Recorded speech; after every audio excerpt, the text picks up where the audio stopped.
Welcome here to Ljubljana, Slovenia. I'm very happy to be here. I almost barely made it because I was then missing my train at lunchtime in Villach. I had to go then wait 4 hours, 5 hours for the next train to go to Ljubljana. Today I have a 6.5 hour journey back to Vienna, and I think it's quite unacceptable.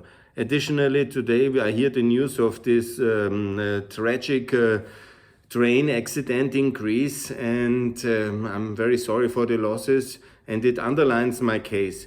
What we have not achieved in the last 30 years, despite our better knowledge. I was myself sitting with Ignacio de Loyola, the Commission Transport Secretary, Commissioner, in the end of the 90s, in the beginning of 2000, when we prepared enlargement. And the studies were all there that this is very expensive, we have to build that and we have to fund it. The illusion, which unfortunately the populists and the spendthrifty Germans have blocked, is very clear. We need Euro bonds for joint infrastructure companies in the European Union in the area of energy and of railways and maybe of ports and some others. Yeah? But I want to focus about railways. Railways are very expensive and the tracks must be built by the state. I'm of course for a liberalized transport market. That means, you have Westbahn in Austria. You don't have that so much in Germany and France because they're blocking it.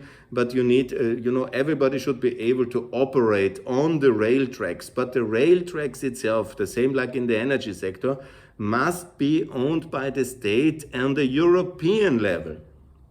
Not by Austria, not by Kosovo, not by Greece, not by small. We have a very fragmented and segmented European continent in over 40 countries and 27 of them in the European Union, 9 coming in.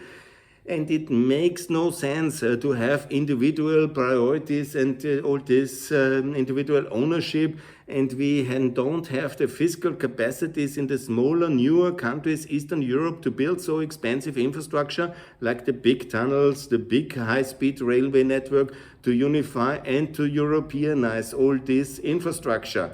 It is impossible because the countries need to first build their motorway infrastructure. Obviously, that's the most important, to have basic communication. But of course, for the next level of prosperity, you need, of course, high-speed passenger train and a decent, functional, industrial kind of level of goods transport on the railways. And this is very expensive, and it must be paid by the European Union, not just funded, not just assisted, but similar like we do it in the EU with the Brenner Basistunnel, where we connect Germany and Italy via Austria with this important tunnel, which is significantly paid by the European Union.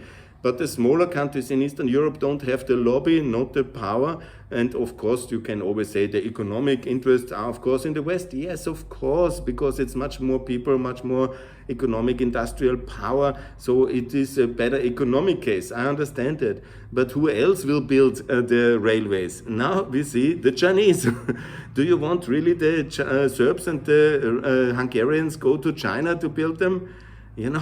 And the people there have also the right for high-speed railways and decent railways, and it's also economically beneficial to connect us ultimately with Japan, China, Korea, and with the east of Asia, and of course with Turkey and the Middle East via the Balkans and Ukraine in a decent transport infrastructure. Here comes a lot of economic reasoning then as well.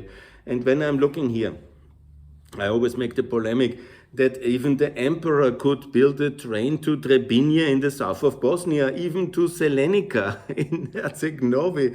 There was a small, it was then from Trebinje, there was a small train. Yeah? It was not full scale, but it was a train service to Selenica. We don't have that today. And even the capitals in the northern Balkans, I'm now in Ljubljana, the connection is miserable to Vienna and to Frankfurt. It's a bit better, from Frankfurt, Salzburg to Ljubljana to Zagreb. Okay, sure. But the connection is not good. And back from Ljubljana to Vienna is a disaster.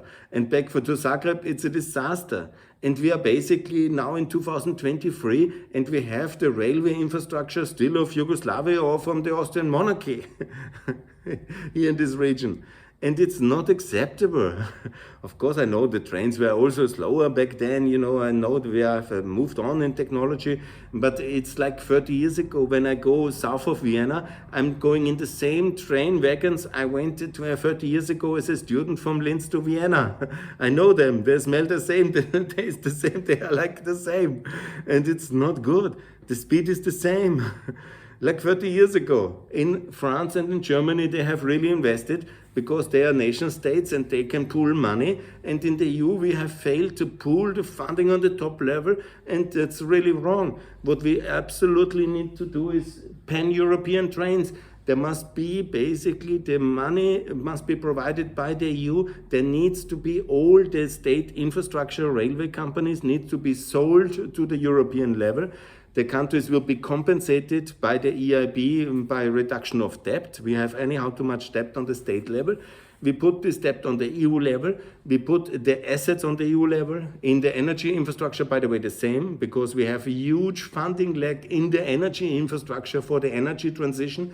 We need to invest hundreds of billions. Hundreds of billions must be invested in the railway infrastructure for Ukraine to the Balkans to everywhere to be united.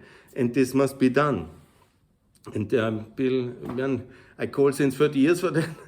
We are gradually getting a bit better, but we are still very disappointing. And then the Chinese offer cheap terms for Serbia and Belgrade, and they built then very fast a train, and we are like the fools, seriously.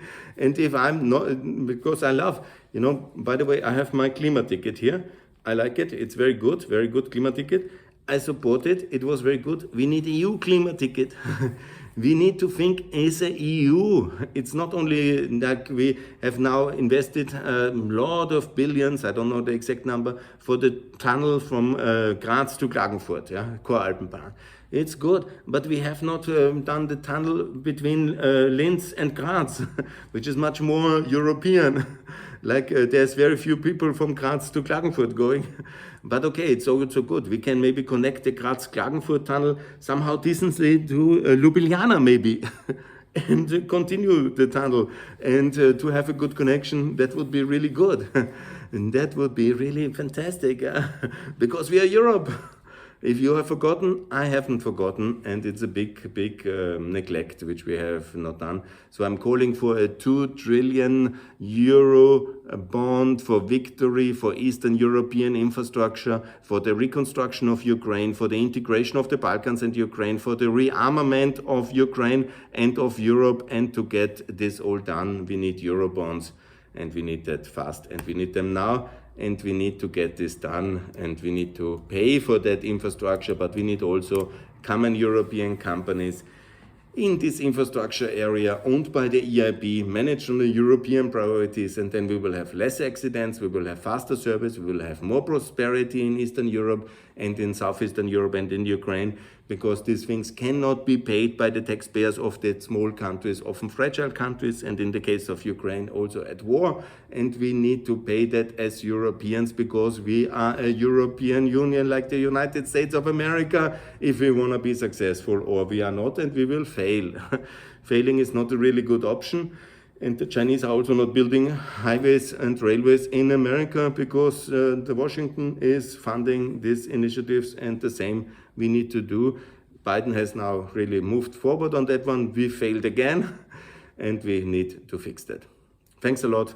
Please fund the European trains.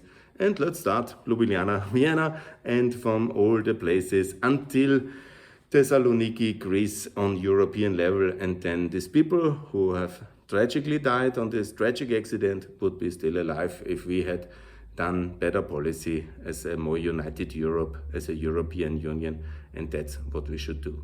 Thanks a lot. God bless the families of the victims, their lost souls, and please, let's be more united, because then we win and we will be successful and we will save a lot of lives. Bye.